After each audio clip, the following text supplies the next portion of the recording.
पांच का पंच देख रहे हैं, मैं हूं आपके साथ सौरभ चौधरी। सबसे पहले आपको बता दें कि इस वक्त की बड़ी कोरोना अपडेट जो जम्मू से आ रही है। जम्मू में एक व्यक्ति की मौत की खबर सामने निकल कर आ रही है, वो हम आपको बता रहे हैं। कोरोना से संक्रमित बताया जा रहा है ये मृत व्यक्ति, और साथ ही साथ न्यू प्लॉट जम्मू में एक कोरोना का नया मामला सामने निकल कर आ रहा है। और जम्मू कश्मीर में जिस तरीके से लगातार तेजी से मामले बढ़ रहे हैं, उसके बाद ये एक मौत दर्ज की गई है। जो 72 साल का यह व्यक्ति था, प्रीतनगर डिग्याना का ये रहने वाला व्यक्ति था, जिसकी मौत कोरोना पॉजिटिव की वजह से दर्ज की गई है। और आपको इसमें एक जानकारी देना बेहद महत्वपूर्ण है कि यह व्यक्ति की मौत घर पर ही हुई थी। उसके बाद इसे अस्पताल में लेके जाया गया, जहां पर इसे कोरोना पॉजिटिव पाया गया। कहीं ना कहीं ये एक बार फिर से चिंता का विषय, क्योंकि ये व्यक्ति घर पर अपने परिवार के साथ ही रह रहा था। अब प्रशासन के आगे चुनौती है, क्योंकि प्रशासन को ये भी देखना होगा कि ये घर पर जहां पर रह रहा था, इनके साथ कौन कौन रह रहा था। और साथ ही साथ एक मामला हम आपको और बता रहे हैं जो न्यू प्लॉट से सामने निकल कर आया। तो लगभग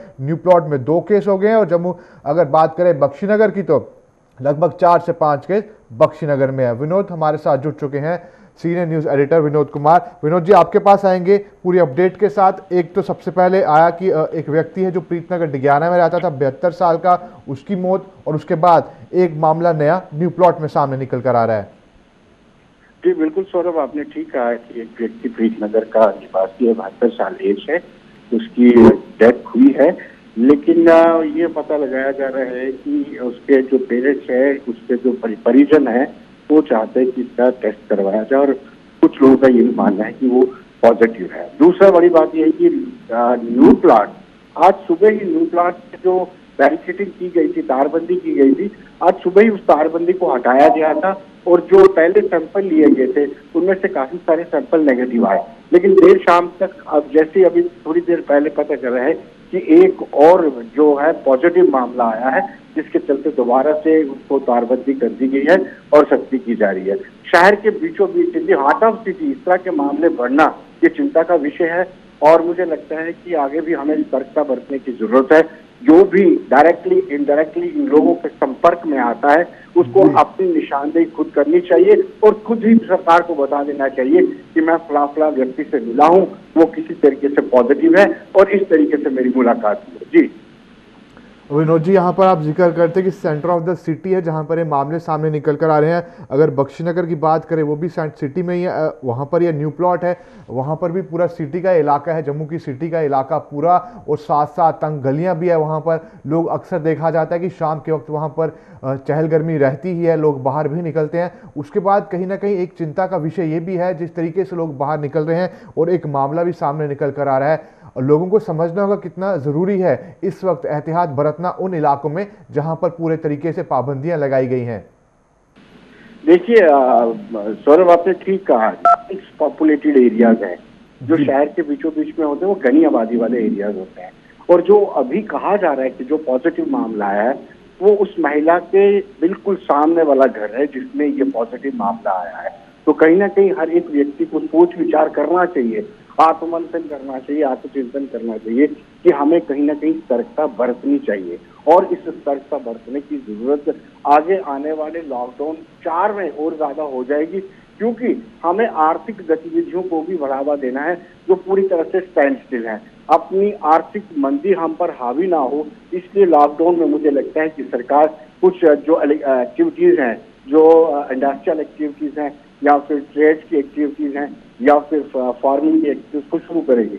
तो उसमें और भी सतर्क रहने की जरूरत है। और खासतौर पर जो हार्ट ऑफ द सिटी है, इनमें बाजार भी बहुत ज्यादा होते हैं, आने वाले दिनों में बाजार भी खुल रहे हैं। तो मुझे लगता है अब सबसे ज्यादा हथियार है वो जो सतर्कता बरतने का, सोशल डिस्टेंसिंग का है। विनोद जी, यहाँ पर एक चीज और, जो 72 साल का व्यक्ति था जो प्रीतनगर डिग्याना में रहता, क्या इसकी अभी तक पुष्टि हो गई है कि ये कोरोना पॉजिटिव था?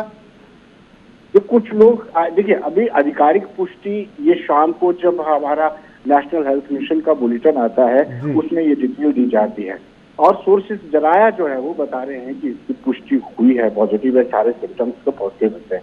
लेकिन अभी तक हम इसको आधिकारिक तौर पर इसलिए नहीं कह सकते, क्योंकि जब बुलेटिन जारी होगा उसमें चीजें क्लियर हो जाएंगी। विनोद जी, अगर ये पुष्टि हो जाती है कि यह व्यक्ति पॉजिटिव है, तो कहीं ना कहीं ये एक चिंताजनक बात होगी। और कहीं ना कहीं जिस तरीके से प्रशासन लगातार कोशिश कर रहा था कि घर घर जाकर हर एक प्रत्येक व्यक्ति का टेस्ट किया जाए, वो बेहद ज़रूरी हो जाएगा और उसकी रफ्तार एक बार फिर से बढ़ानी होगी, क्योंकि ये व्यक्ति घर पर था और घर पर इसकी मृत्यु हुई थी, उसके बाद इस अस्पताल लेके जाया गया था। तो यहाँ कहीं ना कहीं टेस्टिंग की रफ्तार और तेज़ करनी होगी। हाँ बिल्कुल सौरभ, टेस्टिंग की रफ्तार तेज करनी होगी, क्योंकि जब हम कश्मीर के लोगों से बातचीत करते हैं तो उनका ये कहना है कि हमारे कश्मीर में पॉजिटिव इसलिए लोग ज्यादा आ रहे हैं क्योंकि हमारी टेस्टिंग की रफ्तार ज्यादा है, टेस्टिंग ज्यादा हो रही है। और जम्मू में सैंपलिंग कम है, इसलिए जम्मू के कम मामले आ रहे हैं, लेकिन जम्मू में भी अब लगातार निरंतर टेस्टिंग हो रही है। और ऐसा कहीं भी पॉजिटिव मामला आता है तो उसके आजू बाजू में जितने लोग रहते हैं, उसके संपर्क में जितने लोग आते हैं, उनको सैंपलिंग की जाती है। सैंपलिंग करने के बाद दोबारा से टेस्टिंग की रिपोर्ट जब आती है, उसके बाद ही किसी तरह का फैसला लिया जाता है। टेस्टिंग ज्यादा जरूरी है। जी सौरभ। चलिए विनोद जी, शुक्रिया आपका, आप हमारे साथ जुड़े, पूरी जानकारी दी। तो आपको एक बार फिर से बता दें, एक नया मामला न्यू प्लॉट में सामने निकल कर आया है। वहाँ पर पहले भी एक मामला था, तो न्यू प्लॉट में 2 केसेस हो गए हैं कोरोना संक्रमित के। और अगर बख्शीनगर की बात करें तो लगभग 5 के करीब मामले बख्शीनगर में भी हैं। साथ ही साथ एक मौत आज दर्ज की गई है। 72 साल का ये व्यक्ति था जो प्रीतनगर डिग्याना में रहता था, जिसकी मौत दर्ज की गई है। उसके पहले उधमपुर से एक महिला थी जिसकी मौत हुई थी इस कोरोना वायरस की वजह से। तो अब अगर हम बात करें जम्मू संभाग की, तो जम्मू संभाग में 2 मौतें अभी तक दर्ज की गई है कोरोना की वजह से, और कश्मीर संभाग में अभी तक 9 मौतें। तो आंकड़ा जम्मू कश्मीर में हो गया पूरा 11 मौतों का। वहीं जम्मू शहर में कोरोना वायरस के मामले सामने आने पर जम्मू के सभी हॉटस्पॉट जोन जहां पूरी तरह से सील कर दिए गए थे, वहीं इन इलाकों में पुलिस ड्रोन कैमरे से पैनी नजर रख रही है। पिछले दिनों बठिंडी और गुजरनगर इलाके जहां ड्रोन का इस्तेमाल किया जाता रहा था, वहीं आज गुड़ा बख्शीनगर में भी ड्रोन कैमरे का इस्तेमाल किया जा रहा है। वहीं अगर कश्मीर की बात करें तो कश्मीर में भी लॉकडाउन का असर साफ देखा जा सकता है, जहां सड़कों पर एक तरफ सन्नाटा पसरा हुआ है। वहीं अगर बात करें कश्मीर के लोगों की, तो कश्मीर के लोगों ने कहा कि कश्मीर के लोगों के लिए भी विशेष पैकेज को मंजूरी दी जाए, क्योंकि इस लॉकडाउन के दौरान व्यापारी वर्ग को ज़्यादा नुकसान उठाना पड़ा है।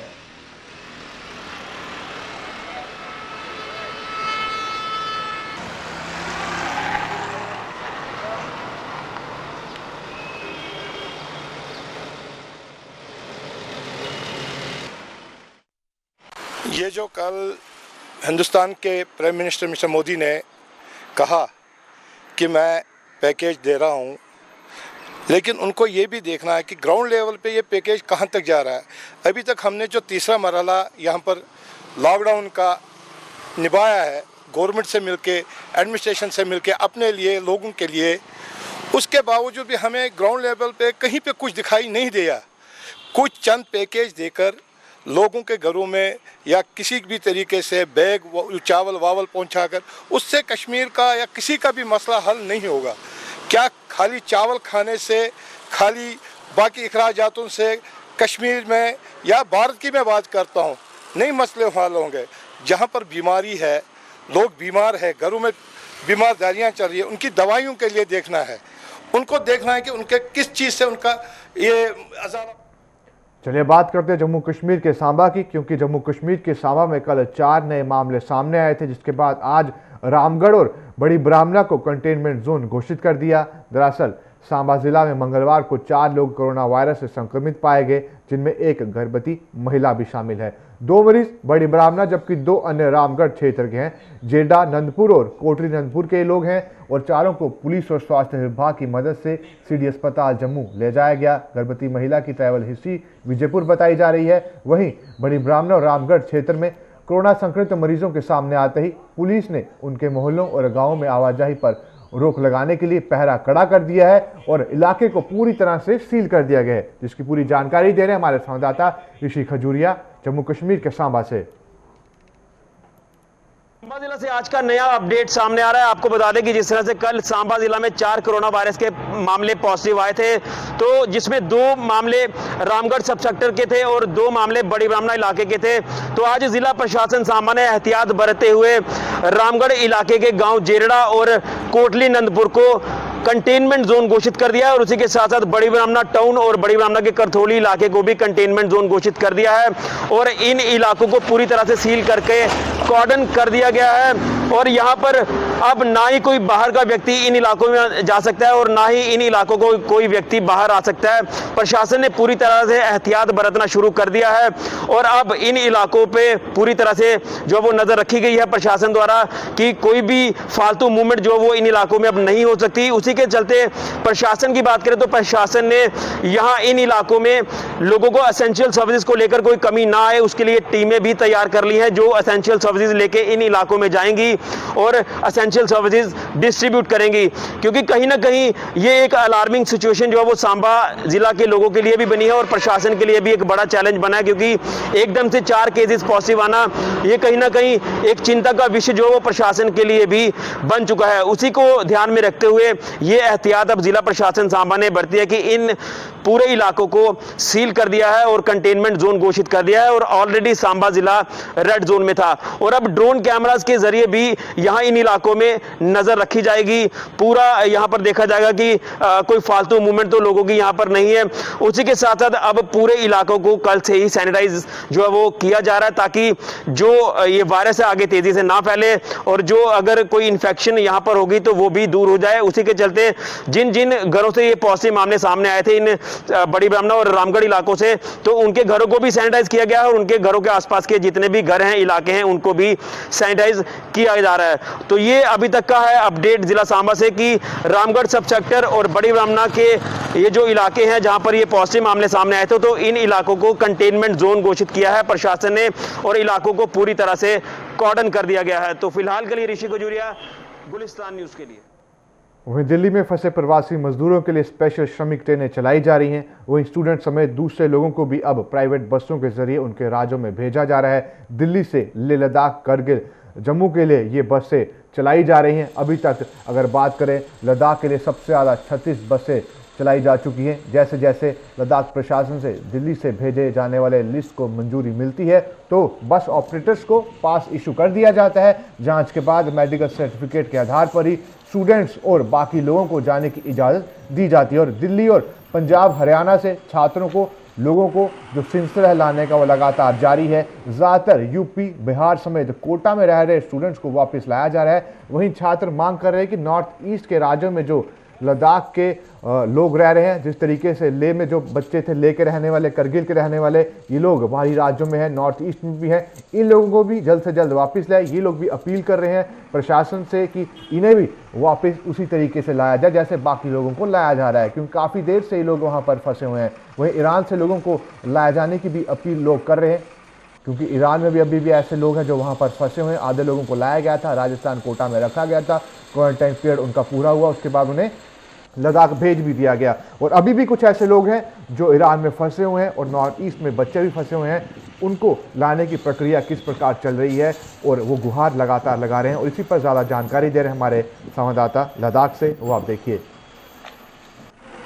यूनियन टेरिटरी लद्दाख के बहुत सारे लोग देश के अलग अलग हिस्सों में स्ट्रैंडेड थे और अब जो इवैक्यूएशन का प्रोसेस लगातार सिलसिलेवार तरीके से शुरू हुआ है। अगर हम आज की बात करें, आज सबसे ज़्यादा गाड़ियों की काफिला लद्दाख के लिए रवाना हुए हैं, जिनमें लद्दाख के स्टूडेंट्स और स्ट्रैंडेड लोग देश के अलग अलग हिस्सों से लद्दाख के लिए लाया जा रहा है। वहीं अगर हम बात करें, अभी भी देश के बहुत सारे ऐसे इलाके हैं जहां पे स्टूडेंट्स अभी भी स्ट्रैंडेड हैं। वो लगातार यूटी इंतजामिया से अपील कर रहे हैं कि जो इवैक्यूएशन का प्रोसेस है उसमें तेजी लाए ताकि वो लोग सेहतियाब अच्छे तरीके से लद्दाख अच्छे अंदाज में पहुंच पाए। शुरू हुआ है, लेकिन चंडीगढ़, दिल्ली, गुजरात, यूपी और खासकर नॉर्थ ईस्ट में जो फंसे स्टूडेंट्स हैं वो लोग यूटी इंतजामिया से अपील कर रहे हैं कि उनको वहां से इवैक्यूएट किया जाए।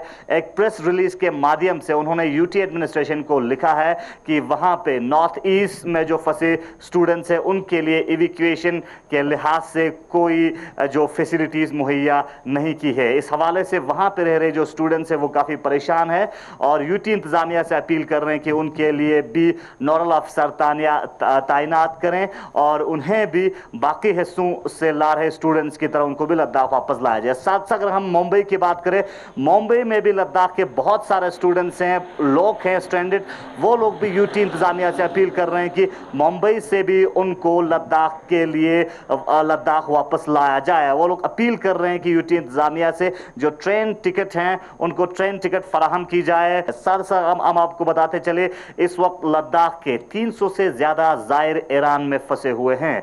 लगातार 70 दिनों से वहां पे वो लोग क्वारंटीन में रह रहे हैं। अब जो है वहां पे रह रहे जायर गवर्नमेंट ऑफ इंडिया से, यूटी इंतजामिया से अपील कर रहे हैं कि उनको लद्दाख जल्द से जल्द वापस लाया जाए। उनका मानना है कि जिस तरह से दुनिया के अलग अलग हिस्सों में फंसे हिंदुस्तानियों को वापस लाया जा रहा है, उसी तरह पे उन्हें भी लद्दाख वापस लाया जाए। गवर्नमेंट ऑफ इंडिया से भरपूर अपील कर रहे हैं क्योंकि उनका मानना है कि उनके साथ ज्यादातर जो एल्डरली पीपल हैं वो लोग काफी परेशानी में मुब्तला है और उनका मानना है कि उनकी टेस्टिंग भी लद्दाख में ही की जाए। और साथ ही साथ गवर्नमेंट ऑफ इंडिया से अपील कर रहे हैं कि इवैक्यूएशन करने के बाद उनको हिंदुस्तान के दूसरे हिस्सों में न रखा जाए, क्योंकि इससे पहले जोधपुर, राजस्थान, जैसलमेर में जो लद्दाख के जायरीन को रखा गया था वहां पे 2 मौत भी वाक़या हुई थी। इसको मद्देनजर रखते हुए जो ईरान में फंसे जायरीन है उनमें खदशा है कि उनमें काफी परेशानी है, इसीलिए वो लोग गवर्नमेंट ऑफ इंडिया से अपील कर रहे हैं कि उनको जल्द से जल्द सीधे लद्दाख उनको वापस लाया जाए। अब आने वाले वक्त में देखना यह है कि गवर्नमेंट ऑफ इंडिया और यूटी इंतजामिया की तरफ से किस तरह की रणनीति बनाते हैं। लद्दाख के जो स्ट्रैंडेड लोग ईरान में फंसे हैं उनको लद्दाख वापस लाने के लिए। गुलिस्तान न्यूज़ के लिए कारगिल लद्दाख से मोहम्मद। तो लगातार बाहरी राज्यों से अपने राज्यों में लोगों का आना जारी है और गोवा से भी केंद्र शासित प्रदेश जम्मू कश्मीर के लोग लौटे, लेकिन इन लोगों का आरोप है कि ये लोग यहाँ आने पर दर दर की ठोकरें खाने पर मजबूर हैं। ना तो इन्हें बताया जा रहा है कि इन्हें कहाँ क्वारंटाइन किया जाएगा, ना ही सैंपलिंग की जा रही है और ये सिलसिला 3 दिनों से लगातार जारी है। 3 दिनों से लोग परेशान हैं, भूखे हैं, प्यासे हैं, लगातार गुहार लगा रहे हैं कि हमें बताया कि क्वारंटाइन कहाँ पे करना है, सैंपलिंग की जाए, लेकिन प्रशासन की तरफ से उनकी ओर ध्यान नहीं दिया जा रहा है। ये वो लोग हैं जो ये सब कह रहे हैं, क्योंकि इनका ये साफ साफ कहना है कि अगर जब हम गोवा में फंसे थे वहाँ पर फैसिलिटी अच्छे तरीके से दी जा रही थी, प्रशासन पूरा ध्यान रख रहा था, पर जब हम यहाँ पर पहुँचे हैं तो प्रशासन उस तरीके से ध्यान नहीं रख रहा। हम यहाँ पर लगातार 3 दिनों से भटक रहे हैं पर कोई भी इस ओर ध्यान नहीं दे रहा।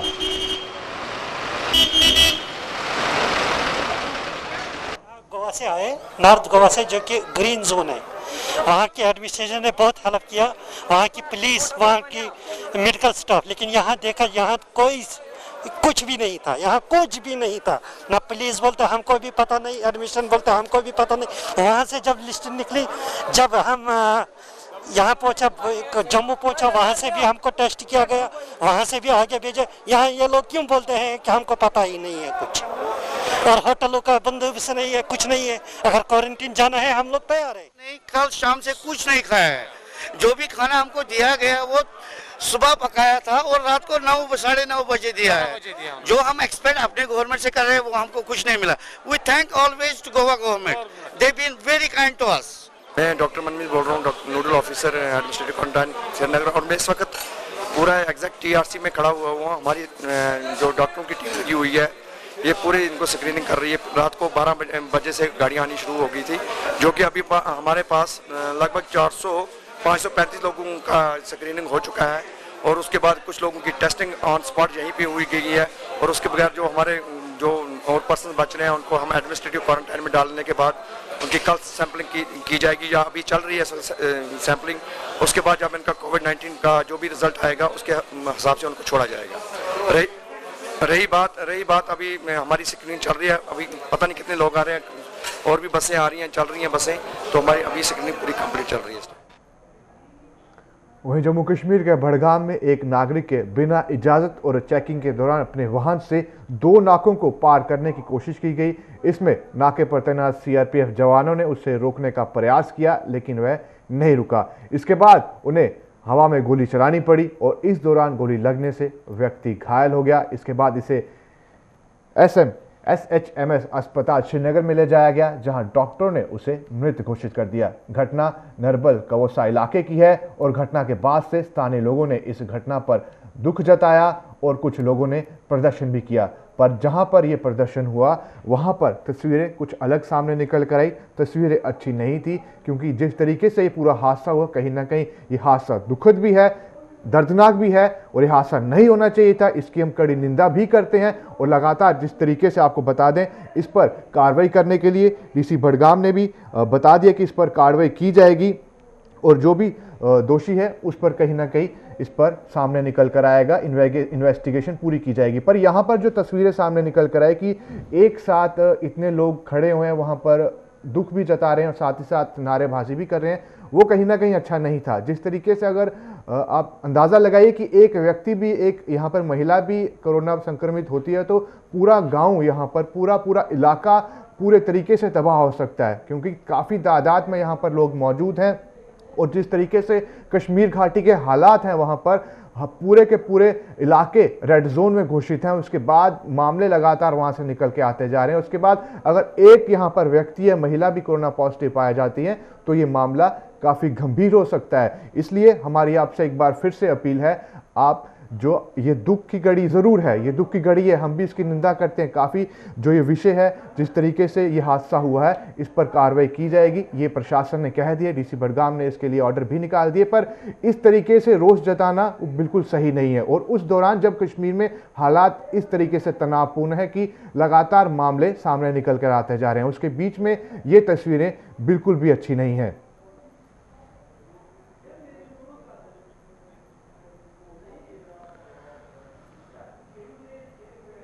चलिए, वहीं पे वित्त मंत्री निर्मला सीतारमण प्रेस कॉन्फ्रेंस कर रहे थे, वो क्या कुछ कह रहे हैं अभी वो भी आपको दिखा देते हैं। That's all right. That's covered. Number 12. I'm Sapna here. Very good afternoon. Ma'am, two questions. A lot of queries are coming from various quarters that after the announcement of the additional borrowing by the government last Friday of 4.2 lakh crore approx, how much is of that's going to be taken care in terms of meeting the revenue gap, ma'am, and the stimulus which you've just mentioned. And ma'am, in today's announcements, would you be able to give us any indication as to what would be the cash outgo by the government? I think your first question is largely addressed already about where are we going to get the money from, and is the debt market going to be able to receive the announcement that's been made by the government last Friday. Yes, you're seeing how the market is responding, and that's no secret. It's not something anyone can hide. It's public domain information. I have broadly indicated the amounts, but in any case, end of the year, all the announcements, 4 or 5 announcements, you'll get to know. And in any case, the Honorable Prime Minister has clearly said what is the total size of the stimulus package. Ma'am, related question online hai.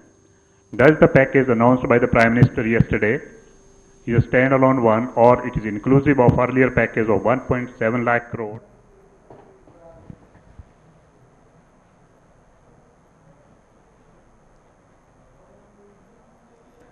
चलिए, इसी के साथ 5 के पंज में विराम लगाते हैं। बाकी देश और दुनिया की तमाम खबरों के लिए आप बने रहे हमारे साथ, देखते हैं गुलिस्तान न्यूज़।